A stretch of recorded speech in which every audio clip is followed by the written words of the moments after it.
Walter Isaacson is a professor of history at Tulane. He is also an advisory partner at Perella Weinberg, a financial services firm based in New York City. Walter is the past CEO of the Aspen Institute, where he is now a distinguished fellow. Finally, he has been the chairman of CNN and the editor of Time magazine. Isaacson is well known for his biographical accounts of influential people's lives. For example, he has written successful biographies on Einstein, Benjamin Franklin, Kissinger, and Da Vinci.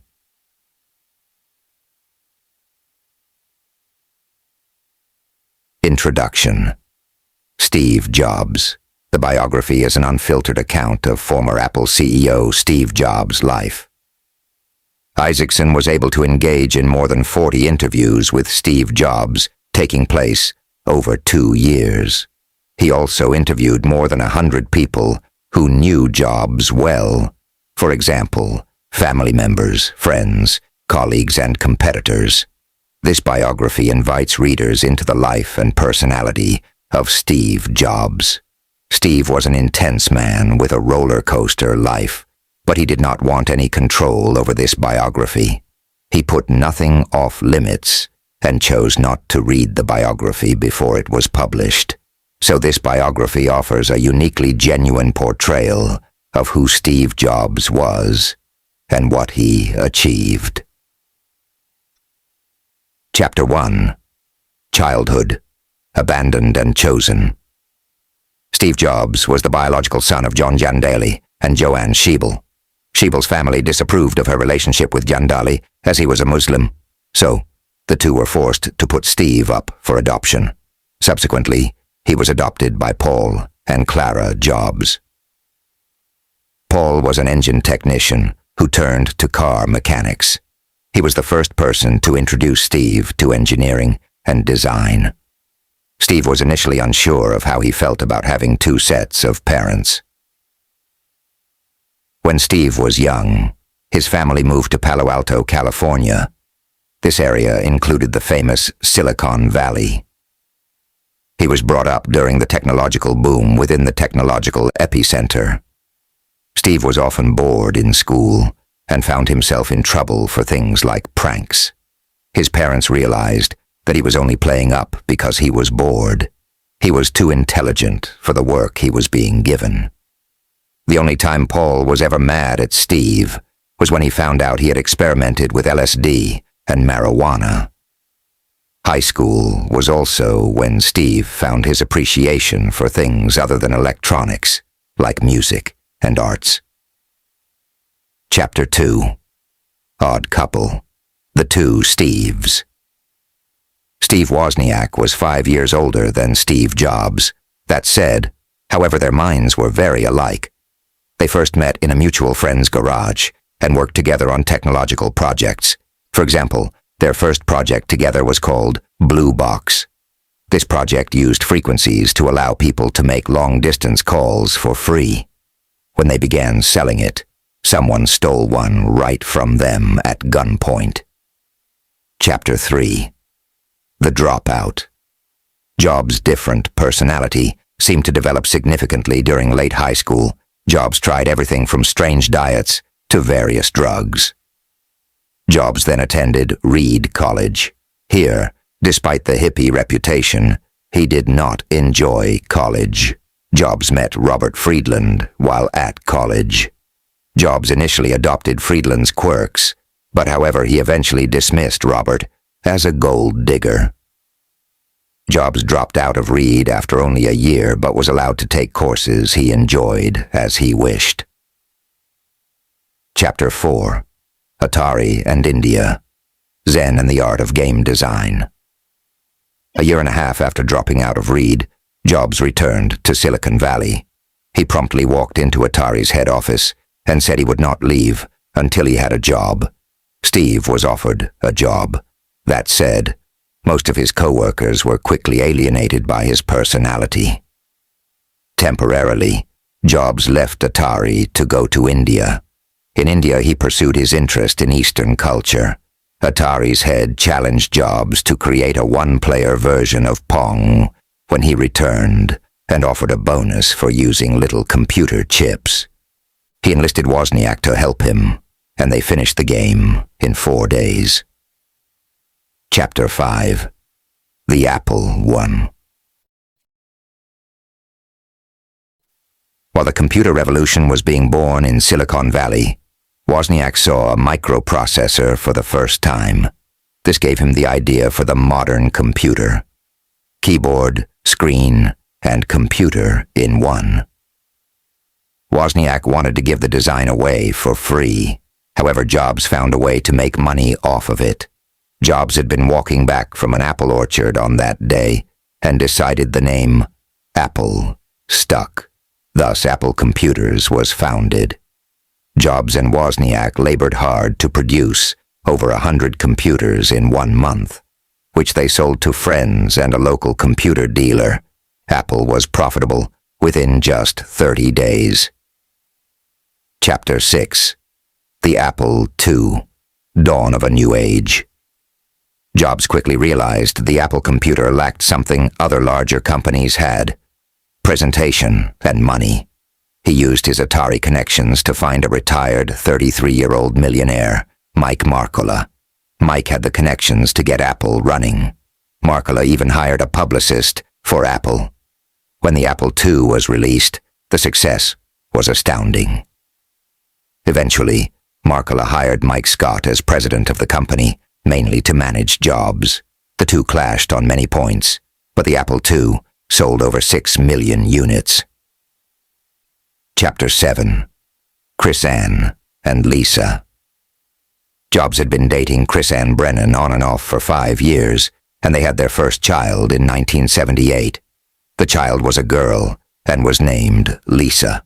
Jobs dismissed that the child was his throughout the pregnancy. He later expressed regret over the way he handled the situation. Chapter 8. Xerox and Lisa. Graphical user interfaces. Jobs moved on to other projects after the Apple II, but was unsatisfied with the Apple III and the Lisa computers. Xerox was said to be the major technological innovator at the time. Jobs struck a deal with them that provided Apple with access to some of Xerox's technologies, like the graphical user interface, or GUI. The GUI allowed users to view text and graphics simultaneously.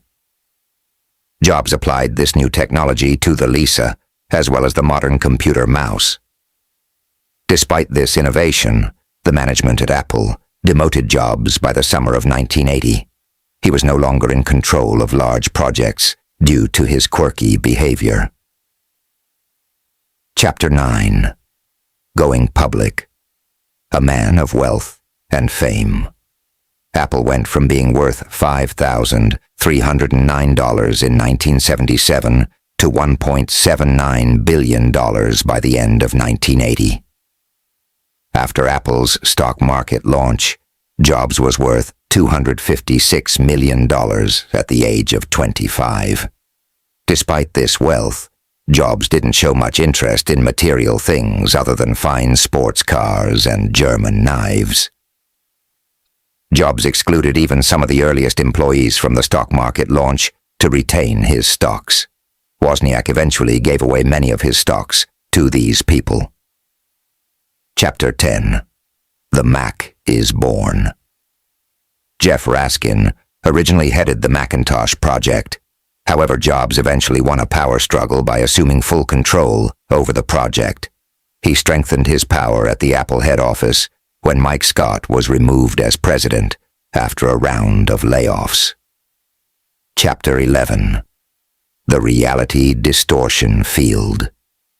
Jobs had a way of motivating people to do extraordinary things that his employees called the Reality Distortion Field. Jobs could convince people anything was possible by willfully distorting reality. Jobs also only saw the world in black, in white. People were either enlightened or an asshole.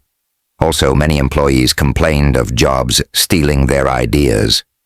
Later, Apple started giving out an award to the employee who most bravely stood up to Jobs each year. Jobs' co-workers realized that at the heart of Jobs' quirkiness was an absolute commitment to perfection. Chapter 12. The Design. Real Artists Simplify. Jobs' perfectionism was exemplified by the Macintosh project. He wanted everything to be beautiful: packaging, interface, screens, and even the computers inside itself. This drove engineers crazy.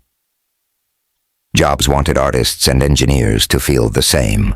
He had the name of every engineer and artist that worked on the Macintosh engraved on the inside of the computer.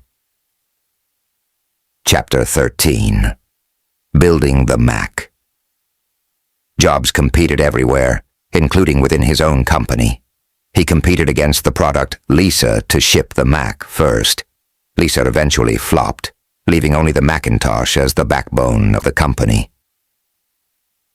Later in the year, Jobs was led to believe that he was named the Man of the Year by Time magazine.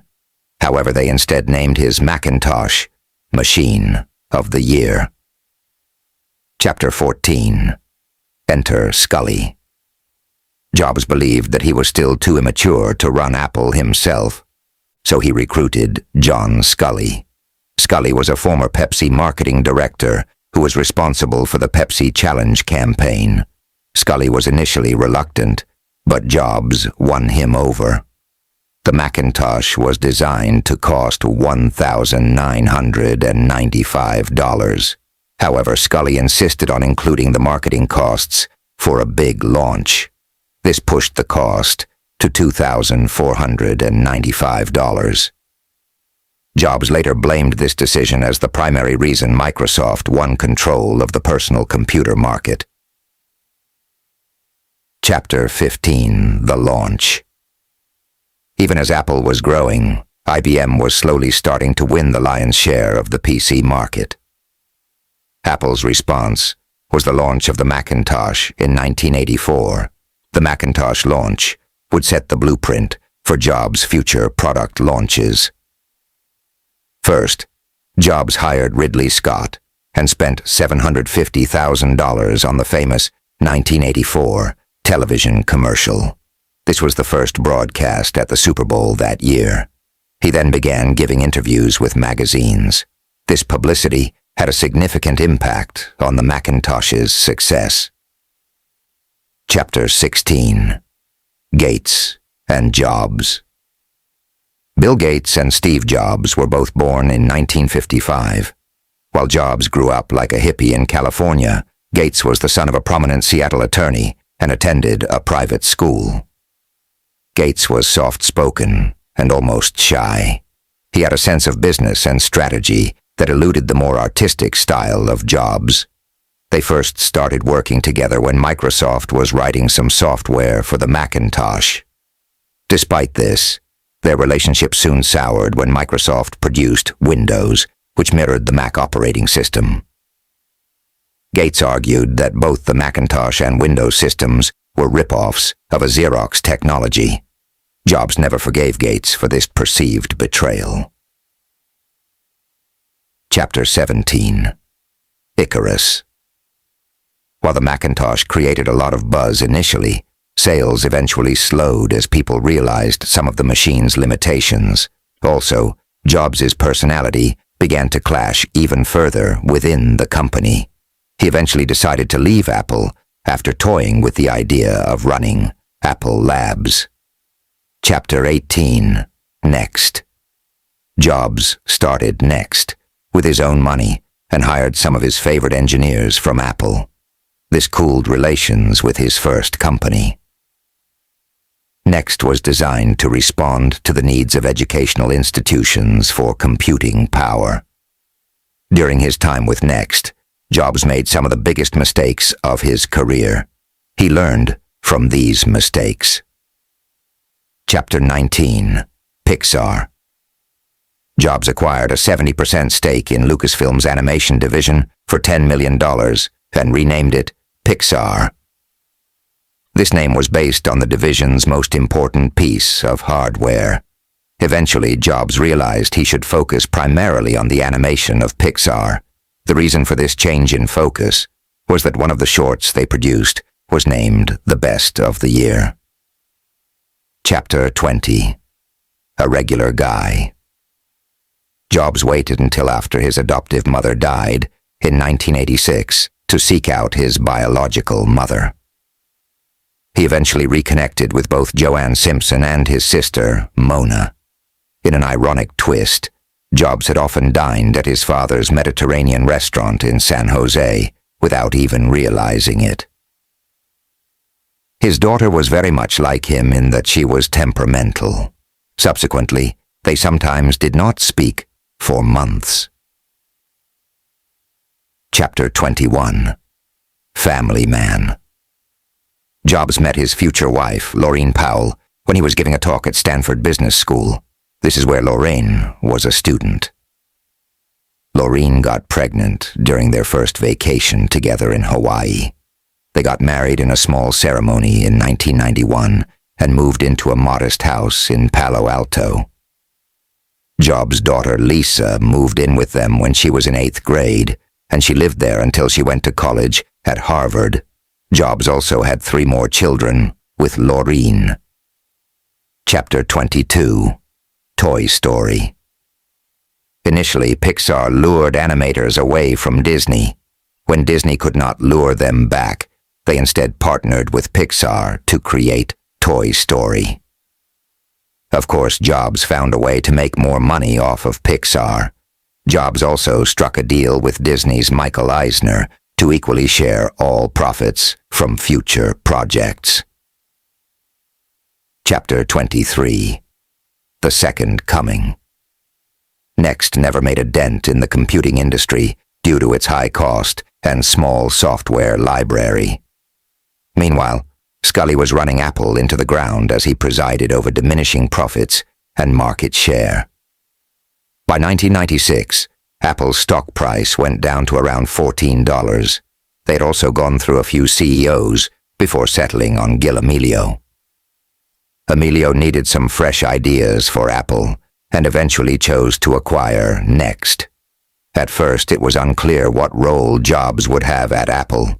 Eventually, Amelio and Jobs settled on simply calling him an in-monitoring advisor. Chapter 24. The Restoration. Once back at Apple, Jobs quietly began consolidating his power base by installing his favorite people from Next into senior Apple positions. Larry Ellison of Oracle, the creator of Java, was constantly in the press, claiming he was ready to finance a hostile takeover of Apple. Plus, he was ready to install Jobs as CEO whenever he wanted. When it was clear Amelio was not working out, Apple offered Jobs the CEO position. However, Jobs refused. He insisted on remaining an advisor. Jobs started demanding the repricing of stock options for top employees. He also argued the entire board should resign. Finally, Jobs managed to strike a partnership with Microsoft. This partnership ended a decade of litigation and sent Apple's stock price soaring. Chapter 25. Think Different. Jobs was also given the reins of the company, but remained as the interim CEO. He canceled all licensing deals and decided to focus on making fewer but greater projects. However, working so hard meant he had less time for his family. Plus, when he did have time, he was too exhausted. Chapter 26. Design Principles. Steve Jobs had an eye for talent.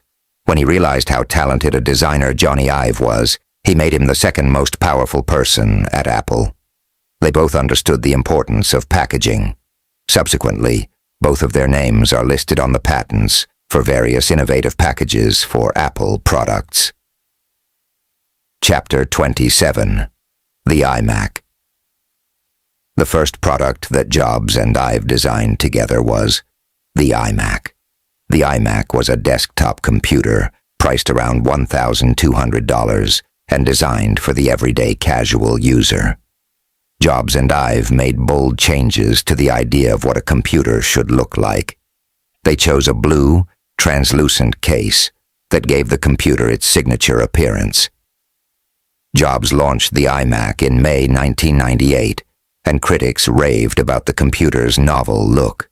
The iMac sold 278,000 units in its first 6 weeks, and 800,000 by the end of the year. Chapter 28. CEO. Jobs eventually accepted the title of full CEO, dropping the interim from his title.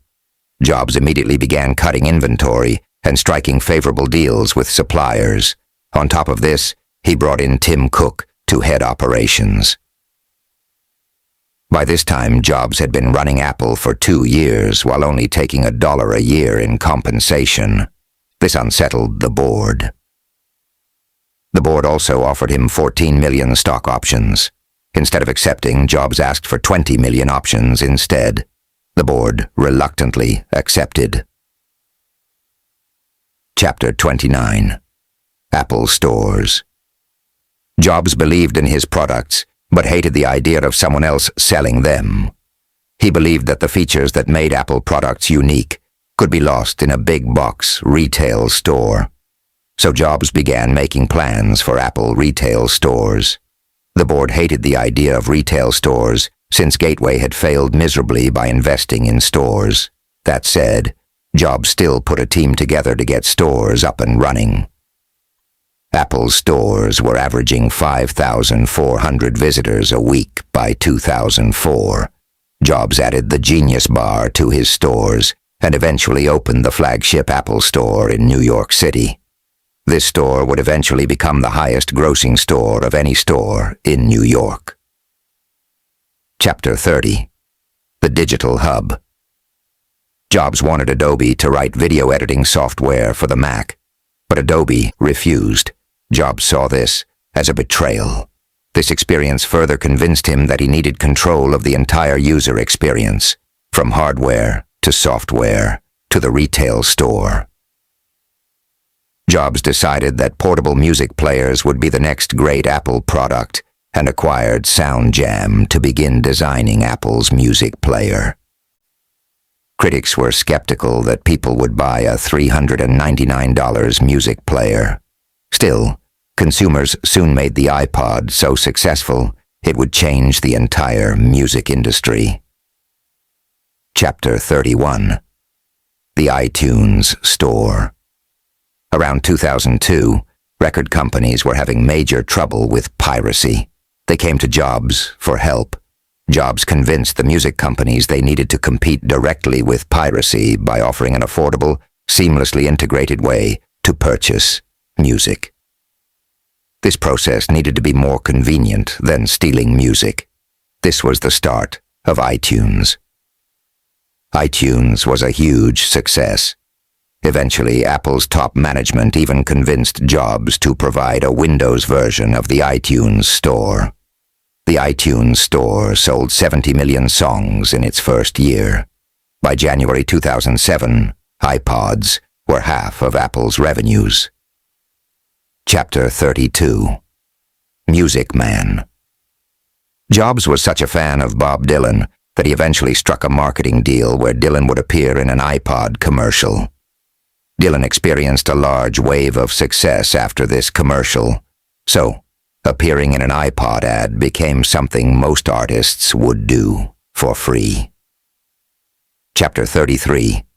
Pixar's Friends. Jobs' main role at Pixar was to structure the company's deals. The deal Pixar had with Disney was running out. Bob Iger had recently replaced Michael Eisner as the head of Disney. Bob and Jobs saw eye to eye, so they were able to strike a deal where Disney acquired Pixar. A reasonable number of Pixar employees landed in high-level roles in the animation division at Disney. Chapter 34. 21st Century Macs. The Power Mac. 4Cube, designed for serious professionals, was so beautifully designed it won a place in the Museum of Modern Art. That said, it did not sell as well as Jobs thought it would. Jobs was still learning from his mistakes and decided to focus on making the iPod better.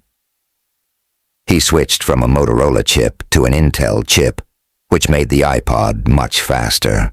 Bill Gates even commented that he was impressed with this move by Jobs. Chapter 35. Round 1. Jobs first learned of his cancer during a routine urological exam in October 2003. He refused surgery for 9 months. Instead, he tried to cure himself with vegan diets and acupuncture. Of course, his condition only got worse. This meant he had to get major invasive surgery to remove the tumor. Removal of this tumor reminded Jobs of his mortality. Subsequently, he was willing to accept an invitation to give a commencement speech at Stanford in 2005. This speech is said to be one of the greatest commencements ever given. Jobs and Gates eventually found a grudging respect for each other. This culminated in a joint interview they gave to the Wall Street Journal in 2007. Chapter 36. The iPhone. Jobs realized how cell phones with cameras were killing the digital camera market. He anticipated that the same would happen once cell phone companies started adding music players to their phones. So he decided to tackle this dilemma earlier rather than later. Jobs originally created a partnership with Motorola. He broke off and created a team specifically for this project. The iPhone was made possible by multi-touch. Multi-touch allowed devices to sense more than one finger, plus Gorilla Glass was an incredibly strong glass introduced to protect the phones from scratches and damage. Again, critics believed the price point was too high. Jobs and consumers proved them wrong yet again. Chapter 37. Round 2. The cancer returns. Jobs' cancer returned in the spring of 2008. He eventually got a liver transplant in Memphis that year. He also struggled with the fact that he may no longer be indispensable to Apple.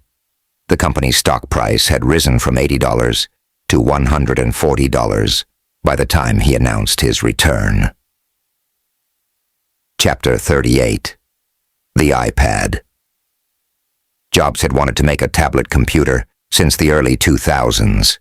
Once the iPhone was launched, Jobs moved on to the iPad and launched it in January 2010.